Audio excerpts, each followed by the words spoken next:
കാന്താരികൾക്ക് ചില കലിപ്പന്മാരെ ഇഷ്ടമാണെന്ന് പറയുന്ന പോലെയാണ് ചിലക്ക് കുറച്ച് പഠിക്കുന്ന ആൾക്കാരെ ഇഷ്ടമാണ്. ഈ രണ്ടുപേരാണ് ഇന്ത്യൻ. ഇതിന്റെ ഇടയിൽ കുറച്ച് ആൾക്കാരുണ്ട്, അവന്മാരുടെ കാര്യമാണ് വളരെ കഷ്ടം. അല്ലല്ല, ഫോർ മീ ഓണസ്റ്റ്ലി ഇതൊന്നും ആയിരുന്നില്ല എനിക്ക്.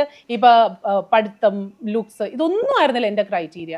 I always use to judge people by the character. അപ്പം ഒരാളുടെ വ്യക്തിത്വം എന്ന് പറയുന്നതാണ് അയാളുടെ ഇന്റഗ്രിറ്റി, അയാളുടെ ആ ഒരു പേഴ്സണാലിറ്റി, ഇതെല്ലാത്തിലും അത് ഒരുമിച്ച് വരുന്നതാണ്. ഓണസ്റ്റ്ലി മേഘ, ഞാൻ ആ സമയത്ത് I don't know, I think ഞാൻ കോളേജിൽ പഠിച്ചുകൊണ്ടിരുന്ന സമയത്തായിരുന്നു ഈ ഫാഷൻ ഷോ ഒക്കെ ഭയങ്കര പോപ്പുലർ ആയിരുന്നു. I have worked with some amazingly handsome men. Like one of our friends, അതിനകത്തുണ്ടായിരുന്ന one of our friends, Gladrax Mr. Indiaയിലെ top 10 വന്ന പയ്യനാണ്. Just think about it. He was extremely handsome. അവസാനം എന്ത് സംഭവിച്ചെന്ന് കണ്ടില്ലേ?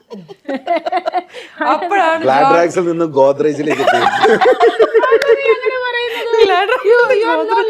അല്ല, ഞാനൊരു ഫ്ലോയിൽ പറഞ്ഞേ, അങ്ങനെ തന്നെയാണ്. ഒരു മാറ്റവും ഇല്ല. പരിപാടി കളറായിക്കോട്ടെ.